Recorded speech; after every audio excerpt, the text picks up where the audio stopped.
사주익히.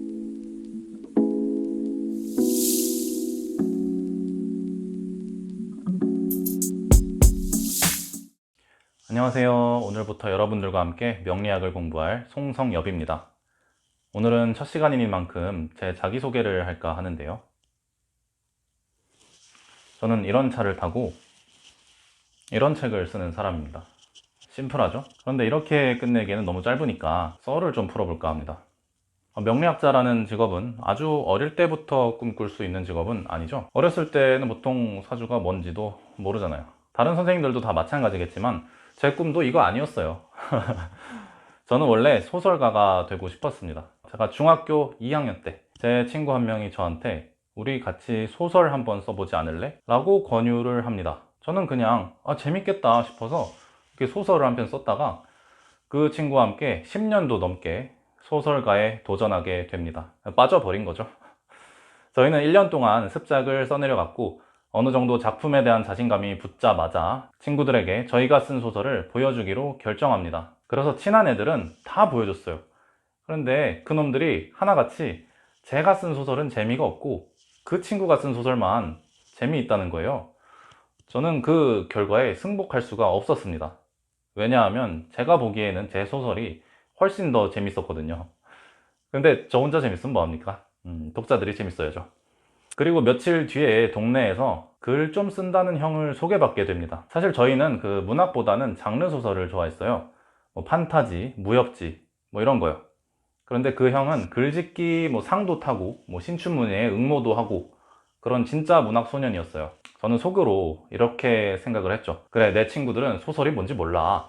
글을 잘 쓰는 그 형은 내 글의 진정한 가치를 알아줄 거야. 저는 자신만만하게 그 형한테 제 소설을 보여줬습니다. 물론 그 형이 제 소설을 읽는 동안 살짝 쫄리기도 했죠. 그런데 아니나 다를까 그 형도 제 소설이 재미가 없다는 거예요. 그래서 제가 막 따졌습니다. 아니 이게 어떻게 재미가 없어요. 이렇게 재밌는데. 그랬더니 그 형이 이렇게 말하는 거예요.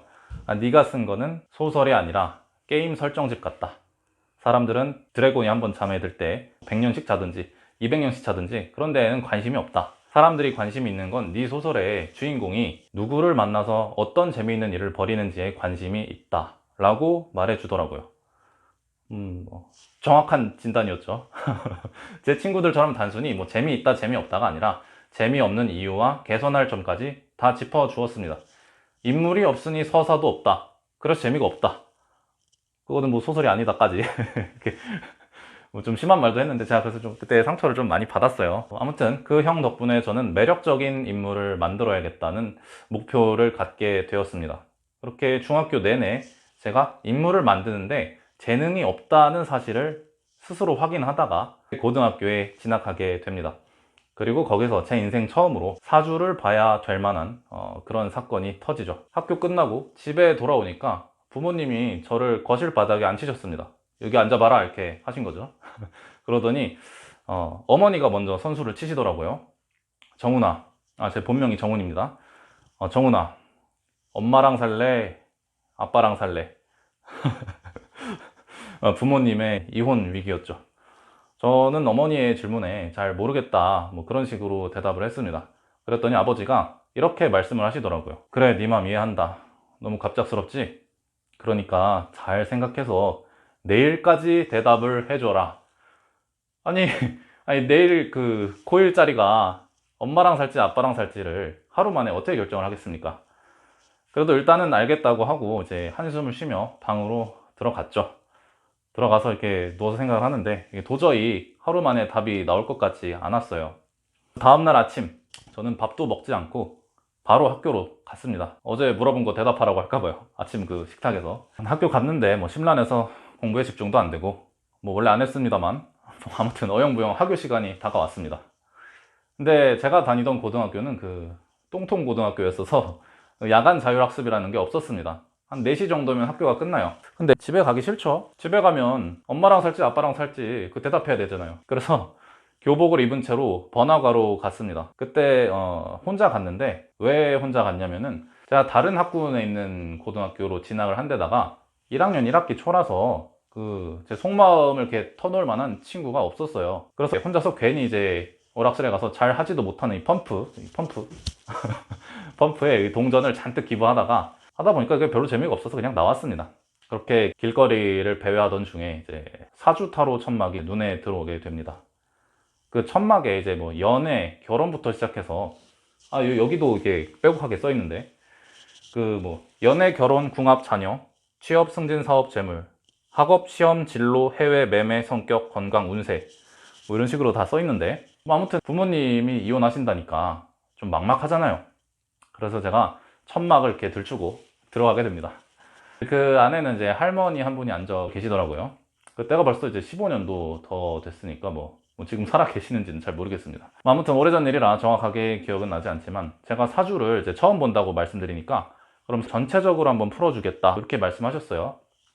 그런데 그때 정말 신기했던 것이 제가 말 한마디도 안 하고 그냥 태어난 생년월일씨만 불러드렸는데 제 성격하고 과거를 상당히 잘 맞추시는 거예요. 뭐 어떻게 맞추는 거지 하고 신기하고 있었는데 그러던 와중에 그 할머니가 어머니와 연이 박하다 라는 그 말에 홀랑 넘어가서 맞아요, 저희 부모님 곧 이혼하신대요. 저 어떻게 해요? 뭐 이렇게 하면서 저 혼자 막 떠들다가 이제 진짜 저 혼자 계속 떠들었어요. 이렇게 그 할머니 이제 듣고만 계셨죠. 근데 그러다 보니까 시간을 너무 오래 잡아먹었는지 이만 가보라고 하시더라고요. 뭐 이제 잘 생각해보라 하시면서 이렇게 보내셨는데 보낸 이유가 보니까 제 바로 뒤에 줄 서 있던 다음 손님을 받으려고 보내신 것 같더라고요. 좀 섭섭하게. 아니 애가 좀 뭐 부모님 이혼하신다 하시면 좀 이렇게 좀 잘 좀 챙겨주실 것이지. 아무튼 뭐 그랬습니다.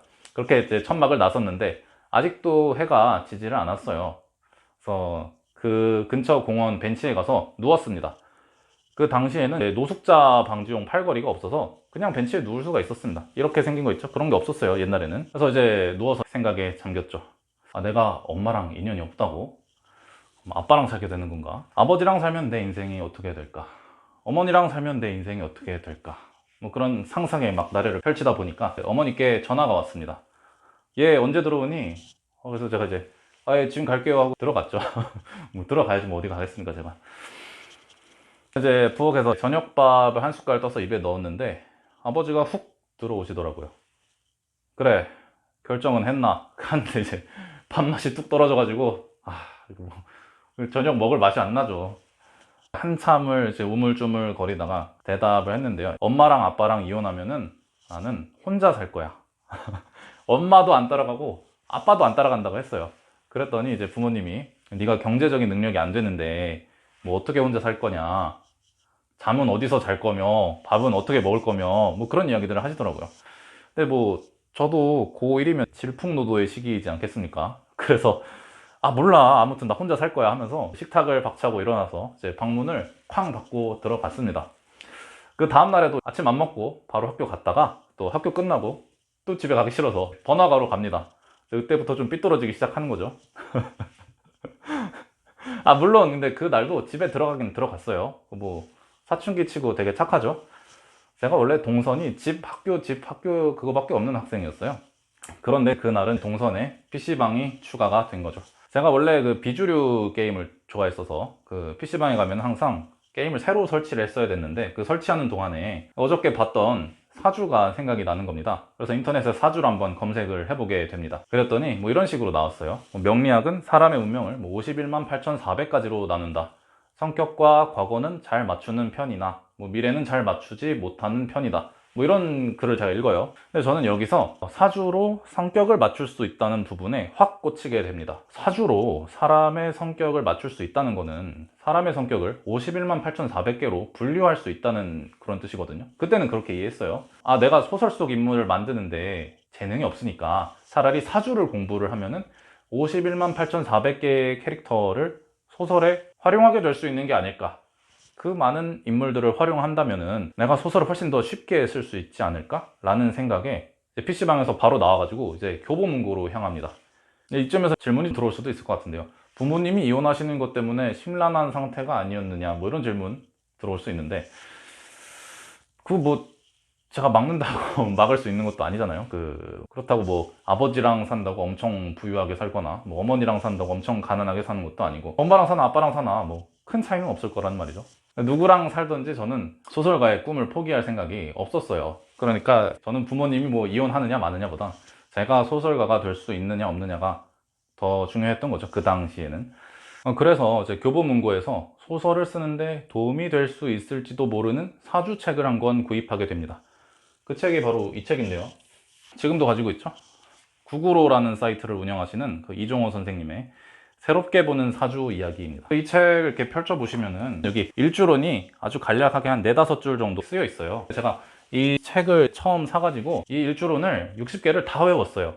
그리고 이 일주론으로 만든 60명의 인물로 소설을 쓰게 됩니다. 그랬더니 실제로 소설 쓰는 실력이 일취월장한 거예요. 사주를 공부하면 소설을 잘 쓸 수 있을 거라는 제 생각이 이제 맞았던 거죠. 그래서 친구들이 저한테 너 어떻게 갑자기 이렇게 소설 잘 쓰냐? 뭐 누구 거 베낀 거 아니야? 막 이렇게 하고 물어볼 정도였어요. 최고의 칭찬이죠.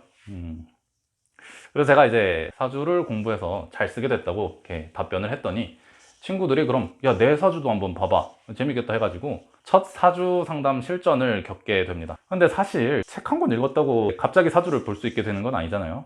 실전을 한참 겪어야지 제대로 볼 수가 있는 건데, 아무튼 그래서 저기 책에 나와있던 모행 생극이 어떻고 뭐 음양이 어떻고 뭐 천간합이 어쩌고 뭐 지지충이 어쩌고 하면서 대충 명량 용어만 섞어가면서 일주론 외웠던 거를 그대로 읊었어요. 이제 조금 살을 붙여가지고 읊었는데 또 그게 다 맞는다는 거예요. 그래서 뭐 이게 맞다고? 이렇게 속으로 생각하면서 다른 친구들도 몇 명 다 봤는데 또 다 맞다는 거예요. 아니 그게 저는 진짜 이상하더라고요. 이게 왜 맞지? 왜 다 맞다고 하지? 이런 생각에 이제 저는 그게 정말 이해가 안 돼가지고 그날부터 쓰라는 소설은 안 쓰고 사주만 열심히 공부하게 됩니다. 뭐 그날부터 뭐 이런 차를 타고 이런 책을 쓰기까지 정말 많은 일들이 있었지만 뭐 그 썰들은 차차 풀도록 하고요. 아 그럼 제가 지금 소설가의 꿈을 포기를 했느냐? 뭐 그렇지는 않습니다. 아직 소설가가 안 된 거죠. 아직. 저는 지금은 소설 쓰기 좋은 대운을 이제 기다리고 있는 겁니다. 이제 정리를 해야겠죠. 그래서 제가 뭐 하는 사람이냐? 저는 1년에 한 권씩 역학책을 쓰는 명리학자로 살다가 이제 50대에 소설가로 변절할 사람입니다. 뭐 이 정도면 자기소개 충분한 것 같고요. 앞으로는 이 책으로 진도 나갈 테니까 책 구매해 주시고요. 구매 링크는 아래 더보기란에 남겨두겠습니다. 지금까지 사주이키의 송성엽이었고요. 다음 시간에 뵙겠습니다. 감사합니다.